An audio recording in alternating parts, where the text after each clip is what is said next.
You know, they're selling you all wolf tickets, people. You're eating them right up. Hey, pussy, are you still there? I back. Trust me, I back. But I'm not impressed by your performance. You'll do nothing. You'll do nothing. Shut your fucking mouth, you'll do nothing. You'll do fucking nothing. Not one of you'll do nothing. I'll tell you what, bro. You know, I was out there, I was fighting all the hitters, bro. You ain't fighting no hitters. Come on, guys. It's normal. I'm not saying I would fight you. I would kill you. John, do you think? John, do you think I'm just gonna sit there and let you kill me, John? I mean, really? No, don't be scared, homie. I'd like to take this chance to apologize to absolutely nobody. The double champ does what the fuck he wants. I am gonna beat you into the living death. I mean, maybe that's your job, but where I come from, you know, people like that get slapped. That's fucking illegal. Nadia, you just shook up the world. How's that feel? Hey, I'm not surprised, motherfuckers. Yeah, this is a simulated death match. And you haven't simulated anybody's death yet. I said it last year. We're not here just to take part. We're here to take over. What is the game plan going in against him? The game plan is you go in there, hit him with some good shit, don't get hit, and come home with a pocket full of cash. Who the fuck is that guy? Everybody's on steroids. The whole UFC, everybody. I'm gonna go home tonight. I'm gonna drink a Coors Light. That's a Coors Light because Bud Light won't pay me nothing. Do you want to be a fighter? That is my question. Any of you radio personalities think you want smoke? Call me Mr. Chimney. I want smoke. Yes.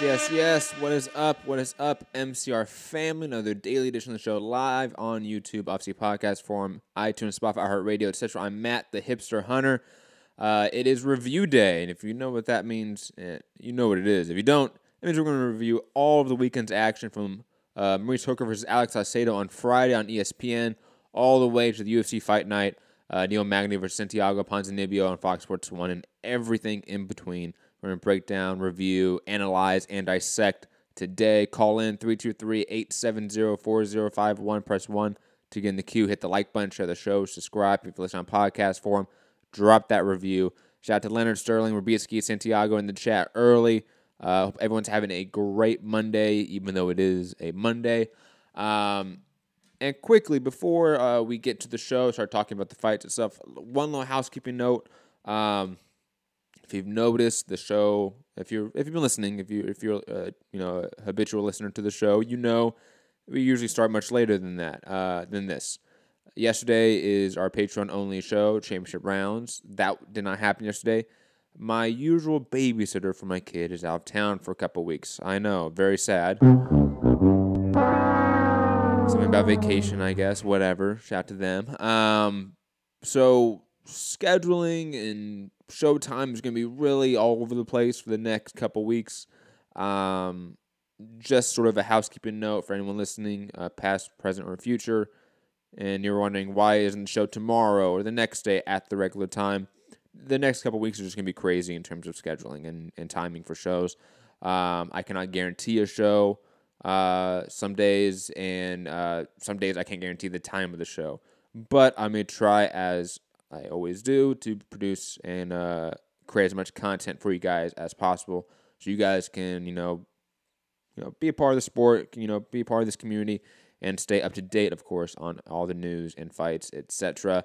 But let's get to, obviously, the topics, the fights of the weekend, and start with probably the best fight of the weekend. Maurice versus Alex Saucedo. Air horns for them. Come on. On ESPN Friday night. We don't know the viewership yet, but I'm assuming that information is probably going to come out later today or tomorrow. I'm hoping it's a pretty good viewership coming off of NBA games, directly off the back of NBA games on ESPN. That'd be interesting to see sort of in terms of scheduling what ESPN/Top Ranks idea is going forward with this sort of experiment. But to digress from that more to the fight, man, just a fantastic back and forth affair. Hooker obviously knocking out, or actually TKOing Saucedo in the 7th round, and coming off the canvas in the 2nd round after Saucedo knocked him down with a clear right hand counter. or I should say right hand mid combination of Hooker. Both guys undefeated. There's a lot to sort of champion about this matchup, I would say. Two guys from different promoters, different networks in a way, went to purse bid, ended up being a great fight. Both guys getting paid a lot when probably a few years ago they wouldn't. There's, a lot to sort of champion for this matchup, this fight itself, and obviously the 180 that is Maurice Hooker's career. I was sort of thinking about this before the show, and the perception of Hooker now compared to 2 years ago, right? 2 years ago, he fought Darlius Perez to a draw, which a lot of people, including me, thought he lost on the undercard of Sergey Kovalev. Andre Ward won. That's how long ago it was. It was the first Andre Ward-Sergey Kovalev fight. Since then, he's obviously been 4-0. Defeated guys like Cristobal Cruz, Courtney Jackson, and then obviously the Terry Flanagan win, which got him the vacant WBO belt, obviously with Terrence Crawford moving up to 147. That was a change in the perception of Maurice Hooker. Even though that fight was anticlimactic, not as exciting, people were like, okay, Hooker's got some talent here. And then this fight itself, not only do we see, I think, probably the best performance in terms of skill and technique from Maurice Hooker, but also one of the most exciting fights of his career, if not the most exciting fight of his career. And for a guy like Saucedo, who's coming off the backs of a Lenny Zappovina fight, which is arguably fight of the year, or round of the year at least, in that fight, this fight turned out to be another sort of fight of the year contender in a way.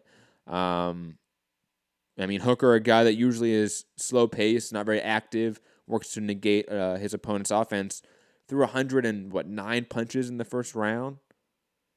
He had more volume than Alex Saucedo, who was perceived to be the volume, aggressive power puncher of the two.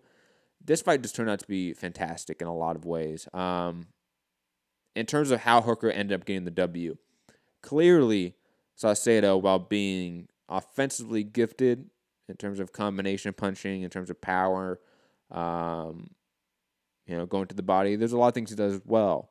The one thing he does horrendously well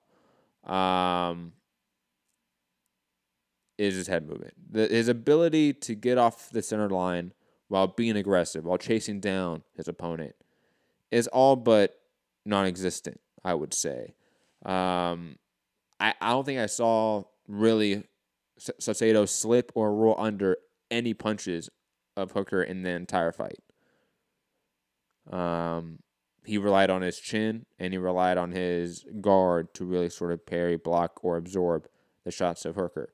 And that just wasn't working from the get-go. It was Saucedo chasing Maurice Hooker, trying to land his combinations, but Hooker was able to figure out the range rather quickly due to the jab, was able to sort of dictate the pace, the real estate of the fight with that jab. And on top of that, every time Saucedo, because he has to sort of work his jab into the game, but it was failing, would get countered off that jab with a pullback right hand by Maurice Hooker. Time and time and time again.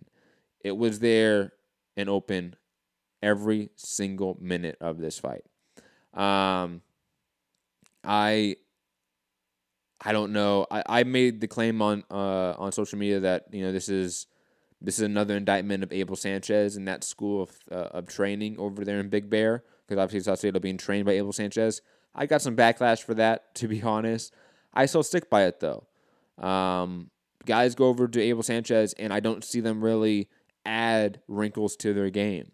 I don't see them add tools to their toolbox. I see them probably perfect what they do very well. Whether it's Triple G, Gassiev, Saucedo, Dennis Shafikov, Ryan Martin, whoever they are, they do what they do naturally pretty well under Abel Sanchez. They do it technically sound, but they don't add anything else. Saucedo's being his head movement, his aggressive style needs head movement. It needs to be able to slip off the center line to be able to throw his combinations instead of chasing somebody on the center line and trying to throw your combinations. Because what will happen is what Hooker did, counter him all night. Every time Saucedo tried to dub up the jab, Hooker would just bend back, boom, counter back with the right hand, land it at will. And as the fight wore on, I believe Hooker got way more comfortable in there, realized that he was really in control of how the fight was happening, and he started adding that left hook behind the counter right hand. Started adding some more punches to the arsenal, and really was just landing everything he had on Saucedo. And Saucedo, to his credit, it's not like he was being dominated. This was a highly competitive, fun fight. He was landing his shots as well, but Hooker's sort of execution of his game plan, the idea of I am going to fight on my terms, at my range, on my real estate in the ring, on my terms. He never got sucked into being along the ropes. He never got sucked to the mid-range. He always stuck to what he wanted to do, and he executed it perfectly based off the jab, his head movement, and footwork. I can, as somebody that picked against Maurice Hooker in this fight, and again, shots at me for that, honestly. Seriously. For somebody that picked against him in the Terry Flanagan fight, I don't know what to think of Maurice Hooker going into a Jose Ramirez fight, a Regis Prograis, Josh Taylor fight. I have no idea how those fights end up now. Hooker is, while seemingly at times a little bit awkward with his movement, I sort of chalk that up to his a little bit of his scrawniness. How tall and lanky he is. He's a little bit awkward. Gary saying, "What's up with the early show today?" Gary, we go back to the beginning of the show. I mentioned why the show's early today and why the shows in the next couple weeks are going to be kind of weird in terms of timing and scheduling. However, sort of digressing to the fight. Hooker, again, chalking it up to his sort of lankiness. And I feel like everyone knows somebody that, in school or in life that got really tall and, really lanky and, long limbs at a very young age. And they were like a newborn deer. They're just always a little bit awkward in their movements. Like they could be a great athlete. They could do a lot of things amazingly well in the athletic department, but they still have that awkward look about them. That's kind of what Hooker is like. He's just a little bit gangly in a way, and that's a little bit awkward, and he looks a little bit off balance at times. But I think, honestly, he's sort of a poor man's, again, emphasis on poor man's, Tommy Hearns. The way he works the footwork, the way he works that right-hand counter, it's a sniper-esque in that way. And, again, I can't count him out against any of these fights going forward. If he ends up beating guys like Jose Ramirez, Regis Prograis, Josh Taylor, those guys, God knows what's next for him at 147. And again, those are fights that he probably will not be favored in. But speaking as somebody that has not favored him in his last two fights, and the biggest fights of his career, it's going to be very hard to go into his next fight, if it's a competitive one, saying, yeah, Hooker's not going to win this. He keeps showing up, and he keeps improving, and each fight seems to be, at this point, his best fight. His best performance. So when you have that sort of young talent really realizing their potential, realizing what they can do, that's a scary thing if you're their opponent. That's an amazing thing to see as a fan. So shout out to Hooker. And if you're Saucedo, I still think he is young enough, he is talented enough that if he goes back to the drawing board, really works on his head movement, and just drills it constantly until it becomes muscle memory. I think he still is a relevant player in the division. Absolutely. He just needs to get some comeback wins and improve his defensive skill, and figure out how to, when he is sort of chasing his opponent, trying to cut off the ring, to do it without making those defensive lapses, without sticking your chin out there to be hit by that counter right hand over and over. And hopefully he sees that. And again, to sort of switch back to my criticism of Abel Sanchez, I highly doubt Abel Sanchez is the guy to be able to do that. To sit him down, watch the film, and go, okay, this is what you're doing wrong. We're going to do X, Y, and Z to drill that muscle memory out of you and replace it with something better. I don't trust Abel Sanchez to do that, just being honest. But Saucedo, again, is young and talented enough to maybe he can do it. And plus 140 right now. Salute to the 140-pound division. Leonard saying, you're looking far ahead, Matt, with Prograis, Taylor, Ramirez, Hearn mentioned Linares, Algieri, and Tommy Coyle. Well, Leonard, let's be completely honest. him mentioning Linares and Algieri means nothing to me. He's fighting Tommy Coyle next, right, in the UK. That's what I'm assuming. Or probably in the US somewhere, in sort of the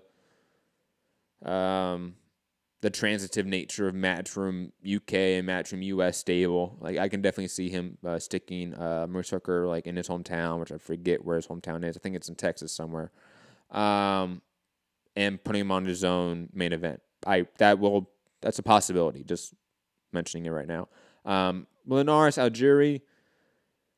I think Linares is going to be too undersized for this division, especially against guys like Maurice Hooker. I think Hooker's power is an issue for Linares. I don't favor Linares in that fight at all. I don't favor Linares against anyone to top that 140. It's just too big for him.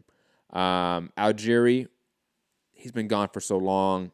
I know he has a fight this weekend. Did he fight this weekend or is it next weekend? It's off television. I know that. But we got to see what Algieri's like now in 2018, going into 2019. I got to be honest here. I am looking past those guys. And even Tommy, I'm looking past all those guys because Hooker's obviously shown that he is world class. Gary's saying, come on, hipster. I'm not going to repeat the rest of that because that's a pause moment right there. But Dallas, yes, he's a Dallas guy. Sorry, guys. I'm sorry. I should have known with Spence being there that he was specifically a Dallas native, but I didn't know if maybe he was a San Antonio, Austin. Again, apologies. But anyways, digressing. Santiago adding for Algieri and back at 140 pounds. Algieri hasn't fought at 140 since Provodnikov. That was a fantastic point, Santiago. Though, I know you're on the line now. I'm obviously going to get to you after I go run through these fights. I'm not too worried about the weight cut with Algieri. Due to him being such a nutritionist now, like if anyone could not fuck up their weight cut, it's probably Chris Algieri. But then again, this 140-pound division is just vastly different than the one Algieri was in. No disrespect to Provodnikov, but Provodnikov in terms of skill level, skill set, the overall, versatility of what he can bring does not match guys like Prograis, Taylor, Hooker, even Ramirez in a way. Ramirez is much more fundamentally sound than guys like Provodnikov. Provodnikov just had a hell of a chin and was insanely powerful. But he's just a better version of Baranchik, in my opinion, or Shafikov. Like, let's be completely honest here. Yep, agree with that. But sort of, putting a bow on Hooker Saucedo. Impressive fight from both men, to be honest. Obvious things we can critique on both sides, to be quite honest, with Saucedo's head movement. Even Hooker's ability to, I think, get overzealous. That's a criticism of a young fighter, peaking, that they can get a little bit overzealous at times, when he can be a little more constrained and, sort of methodical with his offensive output. But he was landing at will against Saucedo, so I can't really blame him there. And looking forward, obviously this was a mandatory for him, so he's not going to have to face a mandatory for some time. And plus, this was his first title defense, so he should be due at least one or two voluntary defenses. Expect the Tommy Coyles of the world. Maybe a Chris Algieri, maybe a Linares. I'm not saying that it's unlikely. I just don't think it's next. I also don't think those are really competitive fights at this point. Hooker seems to be peaking in a lot of ways, and I can't wait to see what's next in his career.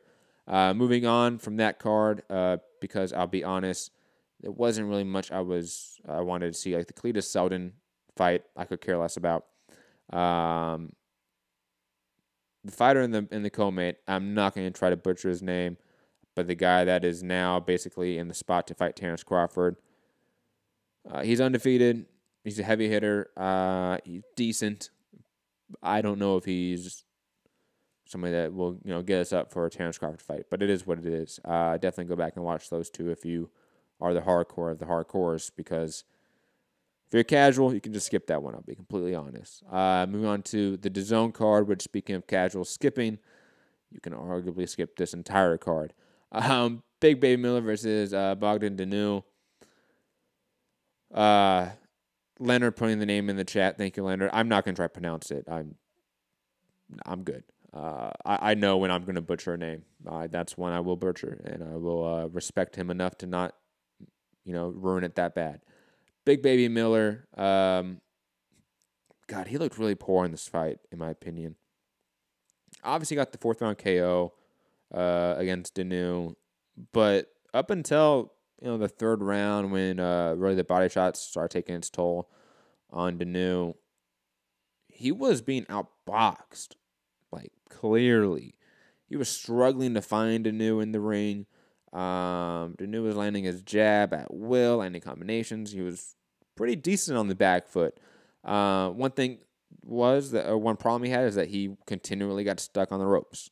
And Big Baby, to his credit, whenever he had Dinu on the ropes, he capitalized it to its fullest, targeting the body almost solely in the first 3.5 rounds, to where it really, I think, diminished Dinu early, especially with that almost 100-pound advantage for Big Baby. And then by the 4th round, I think Dinu was sort of he was just out of commission in a way. Like, those body shots just had him done before the combination up top really finished him and put him down. I don't know. I don't know what is really Miller's sort of potential here, especially with him being outboxed so easily against a guy like Dinu. Like that, that's a concerning factor against guys like even like a Harry Fury, that has really great footwork. Really good jab. Tyson Fury is another one. Luis Ortiz, another guy with really good footwork, really good jab. Those guys, in my opinion, are really going to give Big Baby probably the biggest issue. It's the guys that are a little bit slower, that really rely on being the aggressor more. I think Big Baby's going to potentially, stylistically, have the biggest advantage on. And that's honestly the best 2 guys in the division, AJ and Deontay Wilder, which is interesting. I think stylistically, he probably matches up against them in a far better way than guys like Luis Ortiz and maybe the Furies. Even Joseph Parker, in a way, who we've seen go on the back foot. Hasn't been very successful at it, but then again, I still think he's better than Bogdan Dinu. So that's where I come in here and really think, if Miller's being looked really amateur against a guy like Bogdan Dinu, how are these other guys that are far more established, far more experienced, going to really look like against Big Baby? It's just something to look at going forward. How good is Jarrell Miller? And I forget who was on.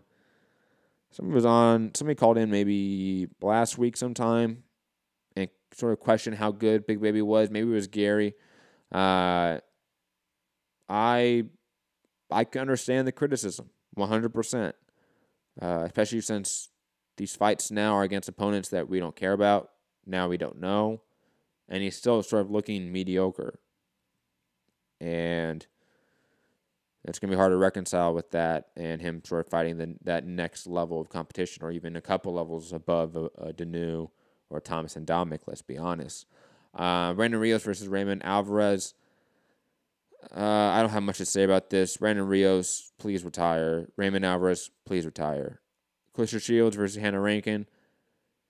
Another one of those fights I don't have much to say because it was so dominant. Shields won every round. She was so comfortable in there. Her hands were down. And about round 5, round 6, you can tell that Shields knew that the power wasn't really going to put Rankin out of there.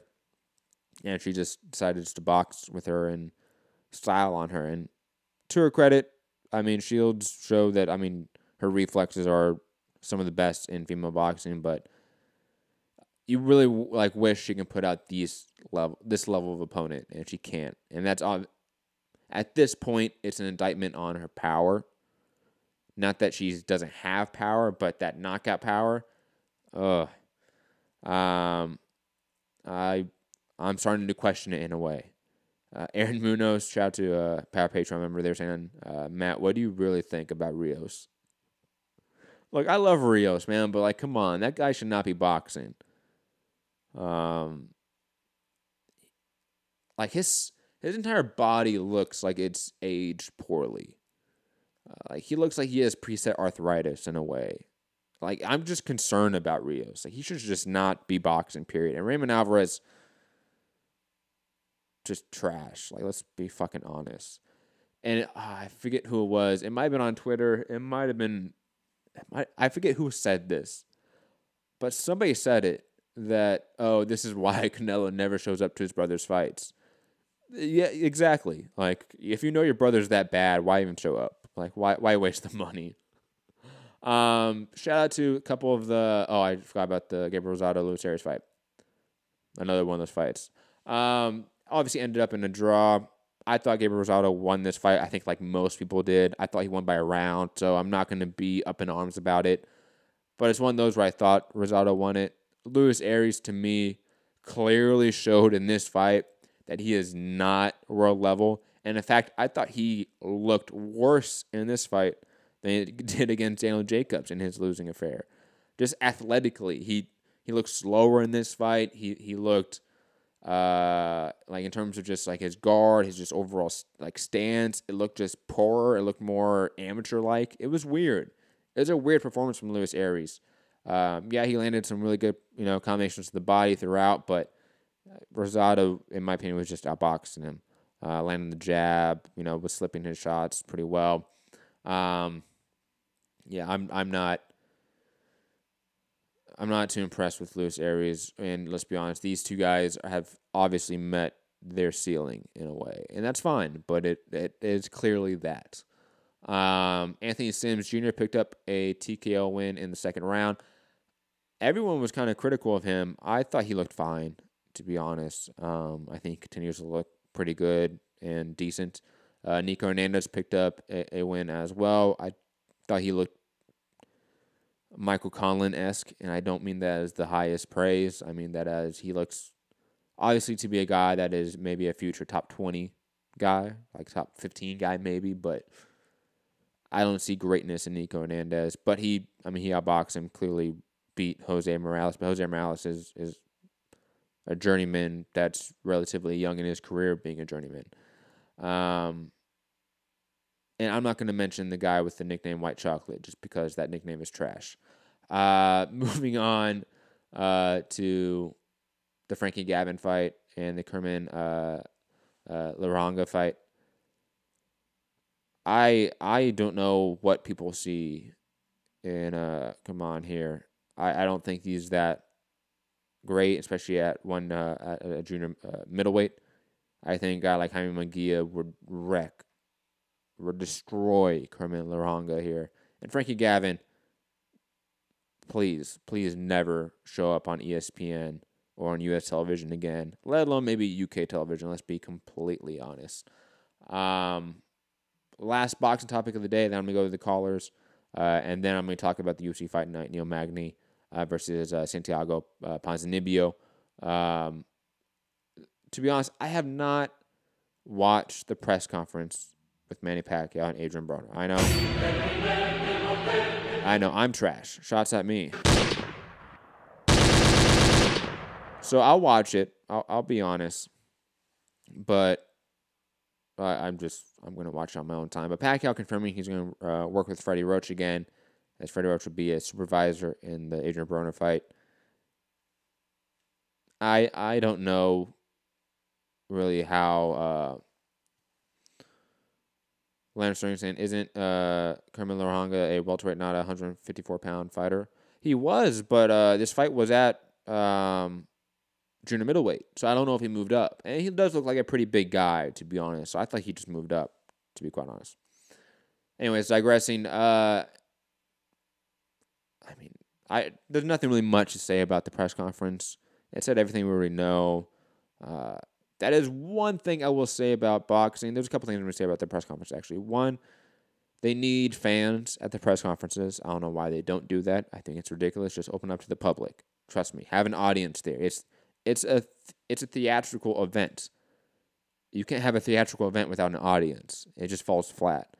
Two, when all of the information is already out to the public via these two people, Like, the press conference is almost pointless. Like, we don't need to see it to learn anything. Just to be honest, make them a little more secretive. You know, I think you come out with the press conference, come out with a secretive press conference. You know, tell the media, tell the fans, hey, you know, PBC press conference, this date. You know, maybe some rumors slip out, but never confirm it. Don't have Manny Pacquiao going on Instagram and confirm it, stuff like that.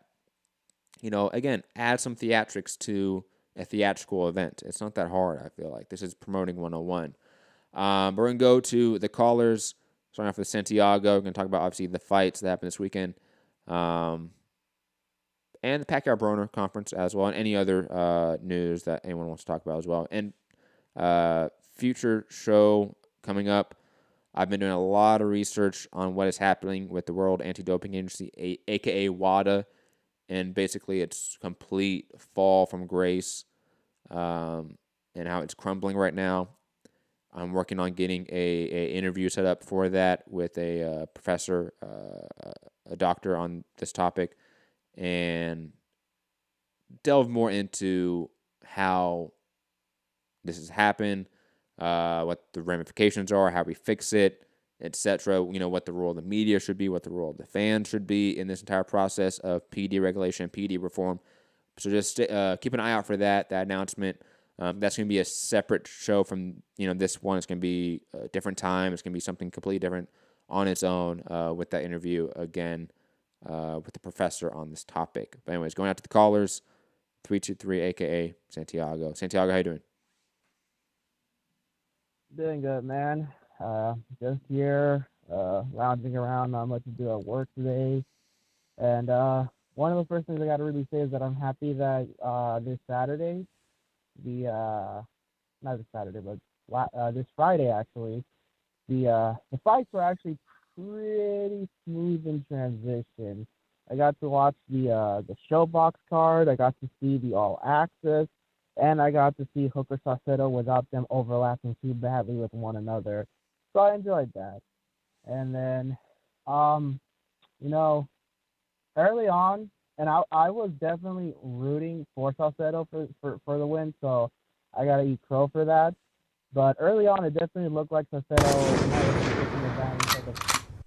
might have been taking advantage of the fact that Hooker's arm length was pretty big, because when he got that second round knockout, I almost saw someone whose long reach was actually starting to become a disadvantage to him. But like you pointed out, as the fight started progressing, Hooker started becoming more comfortable, started taking advantage of that reach, and before you know it, he gets the seventh round knockout. And that reach is massive. You know, he's definitely going to pose a problem for people at 140 pounds. I'm curious to see how he does against the likes of the other participants in the World Boxing Super Series. The only guy that I would favor him would be Regis, just due to the fact that he has very subtle head movement. You know, he's never always on that line. I feel he could give him some good work. That's the fight I'd be interested in seeing. And then for the zone card on Saturday, you know, not much really to say. Seeing a couple familiar faces, a couple guys I really wish would just stay retired, you know. And then enjoyed seeing Coach Shields back in action again. A stay busy fight for her. And then Big Baby Miller fight. What else is there to say, you know? I'm sure you were there when we all got together a while back, and I told JP that I thought he could beat Big Baby Miller. It's how very little I thought of Miller's ability as a fighter. Yeah, yeah, that's right. You were the one that was talking about that. Are we, like, how much of a factor is that weight? Like, how much of a factor is it that he's at 320 pounds and he has enough power to hurt these guys? You know, is that going to be enough of a factor to beat that top echelon? Is it going to be enough factor to beat Dylan White, Luis Ortiz, Povetkin, Wilder, AJ? You know, how much is that going to play into it? I think it plays into his strength, his weight, because when I saw him fight, he didn't look as bad as I thought he was going to look, at least appearance-wise, right? And as a pressure fighter, he plays well into it. He looks like he knows how to use it to be the guy to pressure his opponent, just completely, you know, bury him. Kind of like what Tyson Fury did against Stephen Cunningham. But at the same time, you can see that his style is more of a battle of attrition. Can I wear you down? Work that body. He landed some really good shots, but against guys who are very technically sound in their ability, I think those are the guys who could definitely negate that advantage that he has, because 350 pounds, man, that's a lot of weight, but it also depends on how well you use that weight, because anyone can weigh and be heavy, but then the next thing that you have to ask yourself is, can I use this as an advantage? I agree. Anything else, Santiago? No, that's pretty much it, man. Enjoy the show. Everyone, support, share the show. Join the Patreon. Get content and footage. Be part of that championship round every Sunday, and I'll talk to you later, man. Thank you, Santiago. I'll talk to you later. Heading out to Dallas, the home of Maurice Hooker, a.k.a. Gary in Dallas. Gary, how you doing? What's going on, Matt? Doing good, man. And there's no second connotation to the Big D. That's just what Dallas is called. There's no other. Once I read that, that could be taken another way. There's no other connotation to that. That's the nickname for Dallas. But I understand. Whatever. I understand that Big D could be a nickname for Dallas, but to act like that doesn't have it could also be something. It definitely has another connotation. I get it. I've never thought of that before. That could be taken another way. But whatever. Yeah. First, Hooker. I told you that wasn't going to be. I don't want to say it wasn't much of a fight. It was a good fight. But you see what I'm saying? Saucedo is just like Mickey Ward. He's only entertaining in the fact that he's an entertaining fighter. He's not a particularly good fighter. He was pretty much outclassed from the third round on. Yeah, he scored a knockdown in the second round, but then Hooker had him wobbled at the end of the round. There's just not much. I mean, outside of his style, what do you see in Saucedo?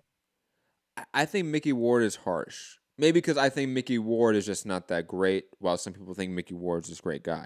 I'll be honest. I think Saucedo brings a level of athleticism that Mickey Ward just didn't bring. Sort of use that comparison. I think Saucedo, in terms of offensively, is far more fundamental than a guy like Mickey Ward was. Far more technical. He just lacks real defensive skill. That's the only comparison we can have to him and Mickey Ward, that they're both very hittable. But offensively, they're quite different. Like Saucedo's jab is fantastic, in my opinion. He got out-jabbed here. Very quickly, he got out-jabbed here because Hooker's has 81-inch reach, let's be honest. Yeah, his reach is the same as Vladimir Klitschko's, which is ridiculous for 140 pounder. But Saucedo stopped jabbing in the middle round. Like, he was trying to jab in, and that's how he got to Hooker in the first couple of rounds. But in the middle rounds, and for the rest of the fight, he just tried to walk straight in, and that's why he took a beating. So it's like, you're saying his jab is good. Maybe it is, maybe it isn't, but he didn't use it. Well, I think the jab didn't work outside in of the first couple of rounds. Well, the jab didn't work in this fight. Like, he may have a great jab, but you might fight somebody that has a better jab than you, for example. You know, like, I think Saucedo has a fantastic jab, but Hooker has an equally technical jab that has a 10-inch reach advantage, almost a foot in length. You know, that's a significant difference. And like you said, Saucedo stopped. Why did he stop? Because every time he would jab or double up on it, he would get countered. Every single time. And any fighter, this goes for any fighter, if you are doing something repetitively and every time you do it, you're getting hit in the face, you will stop doing that. And guess what? Because, and I will chalk it up to the gym he's at, the school of thought he's at, once he did not have that jab to work his way on the inside, he couldn't work his way on the inside. He didn't know how to. And I don't think that's really Saucedo's fault. He's a young fighter. You need a good coach. You need a good trainer to teach you how to fall back on other techniques, other styles, other strategies in order to win a fight. And Saucedo didn't have that. He ran out of ideas. You are not a fan of Abel Sanchez, it sounds like. No, I'm not. Okay. And I'll admit, Like I know Abel obviously has the criticism of, you know, when he said like black fighters aren't good or whatever. That's an obvious thing that I don't agree with, and I don't get along with Abel in that way. But all my dealings with Abel Sanchez, he's always been very friendly. I've had drinks with him. I've had cocktails with him. He's a very nice guy from my interactions with him. However, as a trainer, I see a clear trend where his fighters cannot fall back on other game plans, other strategies mid-fight. Saucedo is another victim of that. I see the same. I see a similar problem with Freddie Roach fighters, where all Freddie Roach fighters try to fight the same way, where they jump in, throw a combination, and jump out, which is why Amir Khan always got caught on the chin. So I always hear the same thing. Sorry, another good example is Manny Robles. You said Robles? Yeah, Manny Robles is another good example of how he teaches one style, he has one school of thought, and his fighters suffer because of that. Yeah, because not every fight is that's not gonna. I feel Roach's style worked for Manny Pacquiao. It worked for James Toney. It doesn't work for everybody else. You know, so there comes a point where there's a lot of fighters who would be better off without those specific trainers. But they've created so many champions that people are kind of attracted to them. And Abel Sanchez was Terry Norris's trainer back in the 80s and early 90s, right? Mm-hmm. Yes. Did he train? Because I don't remember him being in the sport like early 2000s up until who else did he train before Triple G? After Norris, but before Triple. I can't even think of anybody. I can look it up really fast. I know where to look that up.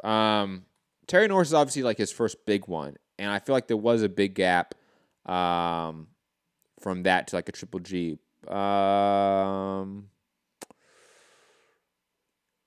He had Francis Botha at one point. That was, Botha, the heavyweight. Yeah, okay. He had Samuel Peter.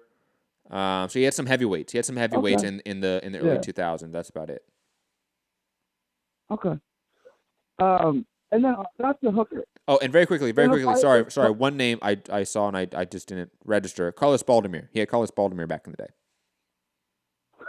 He was the former unified welterweight champion. Yes, he was. Yeah, don't disrespect Baldomir, man. No. Yeah. He also got knocked out by Canelo late in his career, so he was like 40 years old. So I don't know if he was still with Abel Sanchez at that point. But that's Gary. You know what's so funny? You might have figured out like the root of the beef between and pun intended there with beef with Abel Sanchez and Canelo Alvarez. I like it. We're solving mysteries here on MCR. It's Carlos Baldomir. He never got over the Carlos Baldomir. Yep. That still haunts him to this day. And then Triple G lost. I want to get back to Hooker. Okay. If Hooker were to fight Prograis, that would be the best fight that could be made at 140. And I think it's just a matter of time until he gets that. I think Prograis is going to run through the rest of this tournament. And I don't think anyone outside of the tournament is going to beat Hooker. And I don't think he's going to fight Ramirez. I don't think that fight's going to happen. But theoretically, who do you favor in that matchup? Jose Ramirez and Maurice Hooker? I'm going to go with. I would look dumb to pick against Prograis again, wouldn't I? Because I picked Flanagan to beat him. But I'm going to pick. I would lean towards Hooker in that fight. Prograis needs to get on the inside. No. Not Prograis Hooker. Hooker Ramirez. Sorry. Oh, Prograis Ramirez. You said Hooker Ramirez? Yes. You said that fight's not going to happen, but theoretically, since they're both champions outside the tournament, who would win that fight?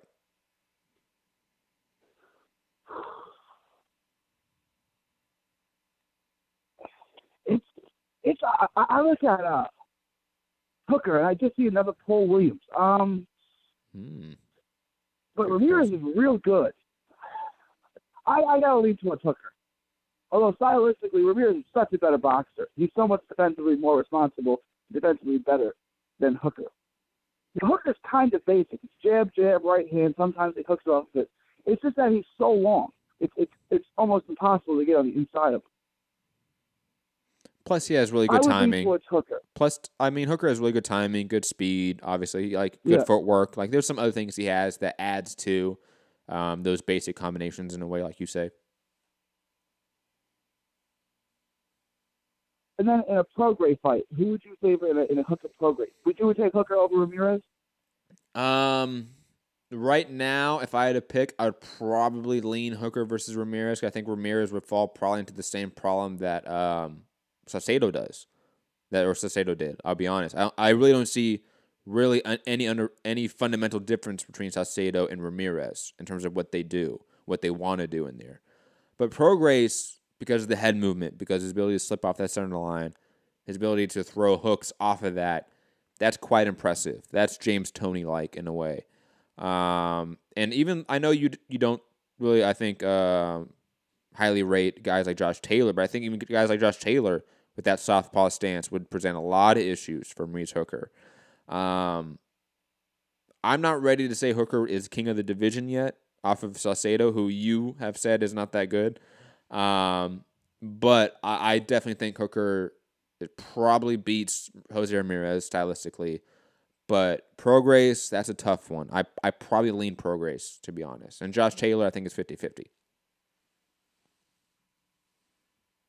Okay. I'm still not impressed by Josh Taylor. Who does he fight next? Baranchek? Yes. Is that who he fights next? Yeah. If he beats Baranchek, then I'll give him credit. I don't think Baranchek is any pushover. I think Baranchek's a good fighter. So if he beats Baranchek, whoa! No, you don't rate Victor Postal, man? The disrespect. I do, but Postal was off. I like Postal, I do. But Postal was off for how long? A year, only a year. The last time he fought was Crawford. No. He had at least one tune-up before that. It was off TV though. Okay. Yeah, it was back in Russia. That's a good one. And then who did he beat in the first round of the tournament?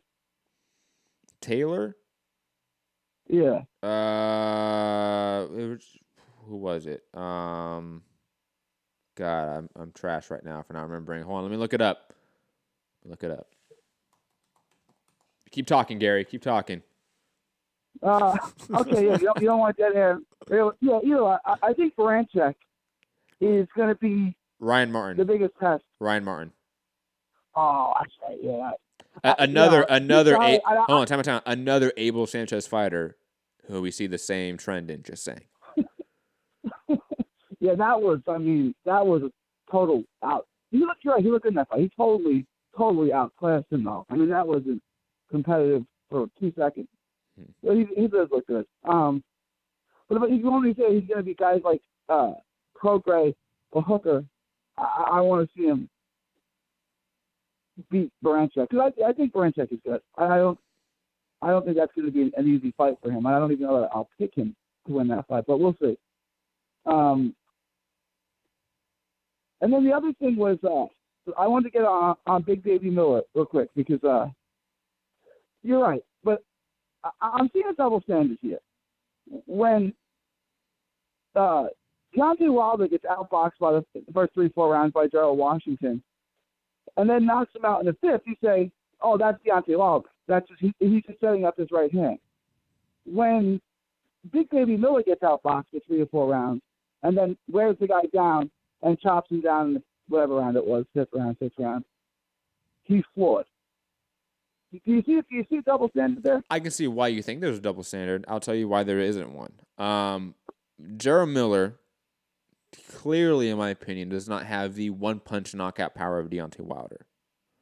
Can we agree on that? I agree. Yeah. I think that's the fundamental difference as to why there is that perceived double standard. Because with Jarrell Miller, he's more of that accumulation guy. He's more of a guy that wants to beat you up to the body. It's a death by 1,000 blows. Wilder, he's going to get outboxed for the 7 rounds, right? But he's not really going to throw any punches. He's not really going to land any punches. He's not really being active in any way. So it's different. The perception of it is quite different. With Jarrell Miller, we see a guy that's following people around, chasing people around, not really cutting off the ring well, trying to land combinations. And if he can't land those combinations, If he's ineffective at it, then he struggles. With Wilder, he's not trying to land combinations. He's trying to land that right hand, and he's only trying to land it once or twice. Really. Now, obviously, there may be some fights, like maybe the Spielka fight was more back and forth. I'll give you that. But I would say that's the difference. That Miller is not that one-punch hitter-quitter sort of guy, and he's more of a volume guy. He's working off of cardio, and when those things aren't working right, and he's getting outboxed during it, it seems like a more of a drastic, not disadvantage, but drastic sort of hole he's in that he has to come out of, because he doesn't have that one-punch knockout power he can rely on. Now, with Dinu, the body work was there throughout. It's not like he was being uncompetitive in this fight. So, okay, I agree with you that Miller doesn't have the same power that Wilder has. I agree with that. But I think we underestimate Miller's powers. The guy, what is he weigh? 317? I mean, he keeps getting bigger and bigger, right? If a 317-pound man hits you, you're going to feel it. You're not going to walk through it, right? And the other thing is, like you said, the guy Dino got worn down. When you have a guy who's 317 pounds leaning on you, holding you, tying you up for 12 rounds, that's going to break you down. But think of it. If he fought, if Big Baby fought Wilder, he'd outweigh him by 90 pounds. Just leaning on you, just leaning up against you, just my body weight is going to break you down. That's what I'm saying. This guy is going to be a problem. I understand that he's not a perfect boxer. Right? I understand he was getting outboxed by Dinu for the first 3 or 4 rounds.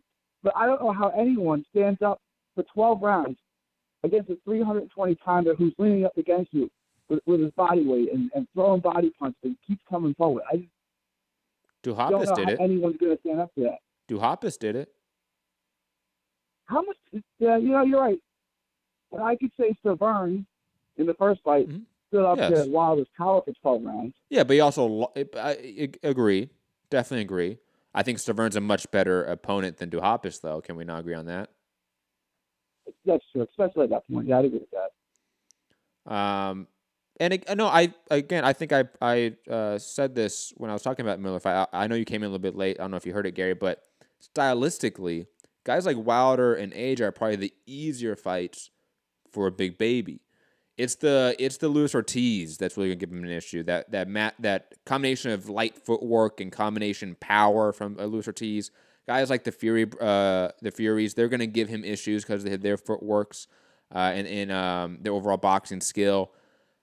But I still think Big Baby is clearly a level below some of these guys. I think again the Dylan White fight is a 50-50 fight. And that, to me, shows you the level of where Big Baby's at. And that's going to be a fun fight. If he does fight White, that's going to be a fun fight. Luis Ortiz, I think it's going to look like Ortiz is going to outbox him until he gets tired. And then once he gets tired, he's going to get put away. I think Ortiz is 39 years old now. Mm-hmm. That matters. You know what I'm saying? I think if you say who's a better boxer, Ortiz or Big Baby Miller, obviously the answer is Ortiz. I think Ortiz would outbox him until he fatigues, and then he would get knocked out. I just don't know how a 39-year-old man stands up to a 320-pounder pushing him around all night.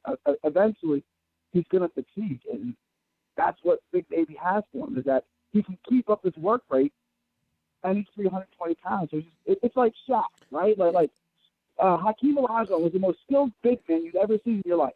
He had spin moves, he'd go baseline, he'd hit fadeaways, and Shaq would just knock you over and dunk on you. But at the end of the day, they did the same thing, right? But this would be like Shaq. But this would be like Shaq going and playing like the Spanish league, like he's fighting Maurice Walk, like Thomas and Dominic, Bogdan Dinu. It's just vastly different than Luis Ortiz fighting Bryant Jennings, Deontay Wilder, those guys. It's just the experience level is just different. What we've seen from them is different. Luis Ortiz is vastly different than anyone he's fought. I agree that he's old, but he's also shown us that he is quite skilled. And the Wilder fight wasn't an issue of cardio. He got caught. Like in my opinion, that it wasn't that he got tired and then got caught. He just simply got caught. You talking in the Wilder fight? Yeah, I don't think Ortiz had cardio issues in that fight. He got caught. He got caught in the fifth round when he got put down. In the 10th round, was it the 9th round? Whatever round he got stopped. It was the 9th or 10th. It was one of those. I thought he was pretty gassed by the time. I thought he punched himself out a bit in the 7th and 8th, and then by the time of the knockout, I thought he was. He wasn't completely gassed, but I think there was a drop in his punch output, and there was some fatigue, which is when he got caught. And again, if Ortiz fought Tyson Fury, who would you pick to win that fight? Luis Ortiz. I think I would too. Right, so I'm not knocking Luis Ortiz. I think Ortiz is a good fighter. I thought there was some fatigue there in the 9th or 10th round. Yeah, but I mean, it's also heavyweights. So I mean, we can say for the Duhaupas fight example, there was an obvious drop off in output and power from Miller as the rounds wore on. He was still able to throw a lot of punches per round, but they weren't powerful. They weren't, going to put a Duhaupas out of there, and his output did dip. So, every heavyweight by round 9, 10, 11, 12 is going to have a cardio dip. Is going to have an output dip. Every single one. Luis Ortiz, though, still has great footwork in those rounds. Still great boxing IQ. And on top of that, he still has great power, which, let's be honest, Miller has not faced a heavyweight with power in some time. You can make the argument that Fred Cassie was the last opponent he faced that had some power. And even that, I think, is giving Cassie way too much fucking credit. I agree with all that. That's really all I got, though. All right. Thank you, Gary. Always appreciate your calls. We head over to our MMA portion of the show and just a brief review of UFC Fight Night Magny versus Ponzinibbio in Buenos Aires, Argentina. And that sounded so white coming out of my mouth. Oh my gosh, shots at me. I think it was someone that lived in LA their whole life. They would pick up a little more of an accent there. Nah, just trash still. Anyways, digressing. Ponzinibbio defeating Neil Magny via KO in the 4th round. Fantastic performance from Ponzinibbio. One that I really needed to see.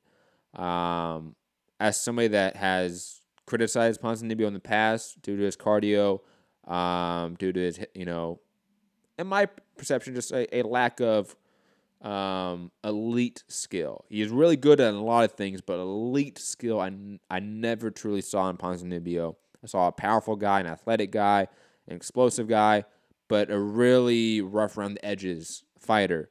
And Argentina just has that sort of issue because it's a very new, booming market for MMA. But Ponzinibbio here looked fantastic. His Muay Thai looked great.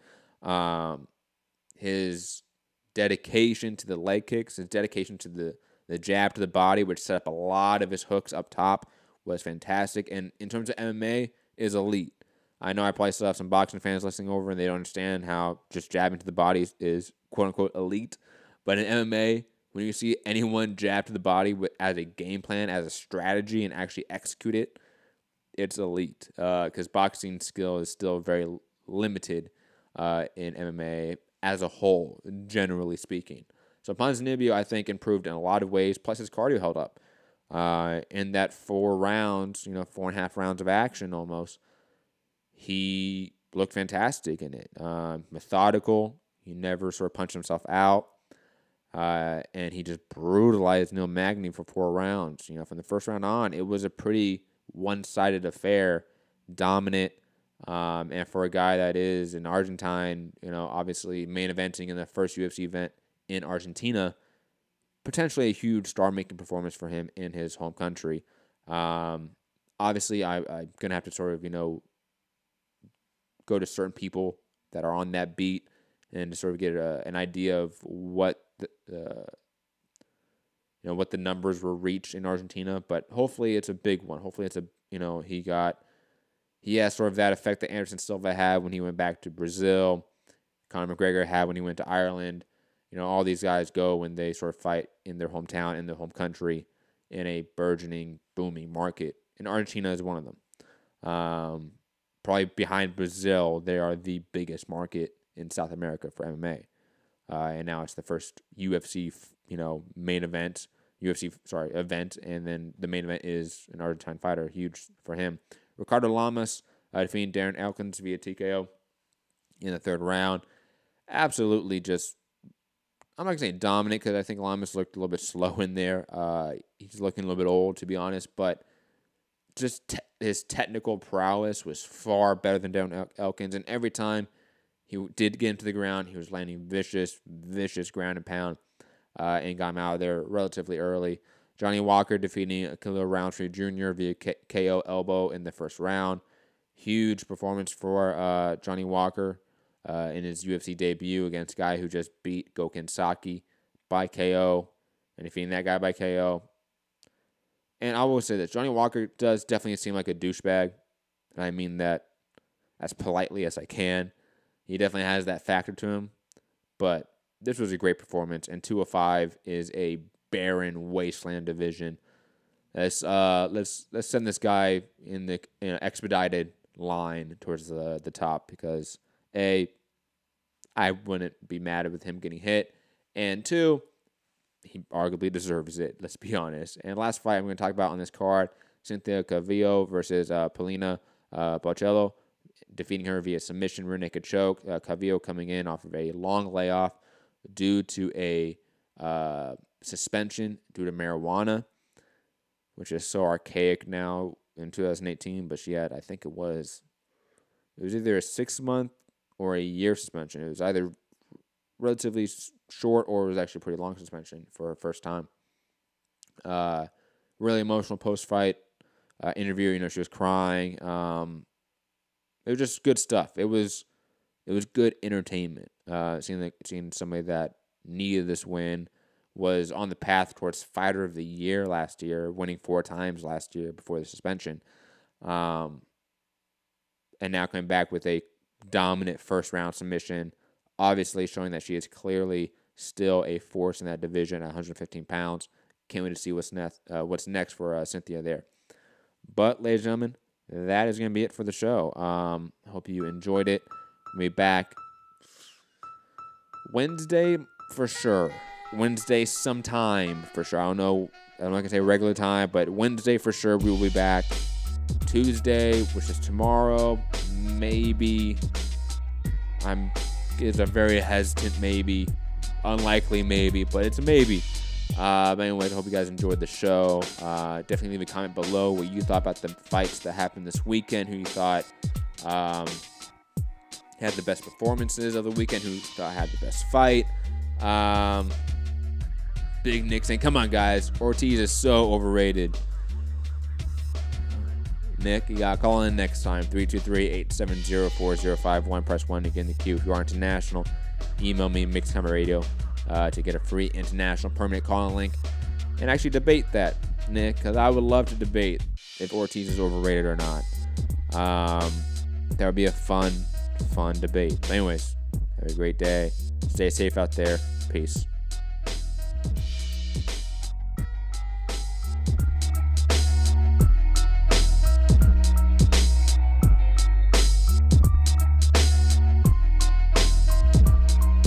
Are you off your tits? Have you been smoking something?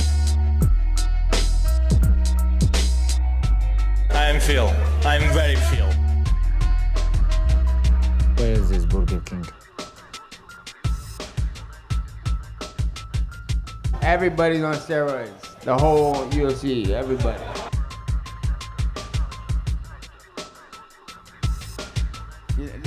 They're selling y'all wolf tickets, people. You're eating them right up. Just send me location.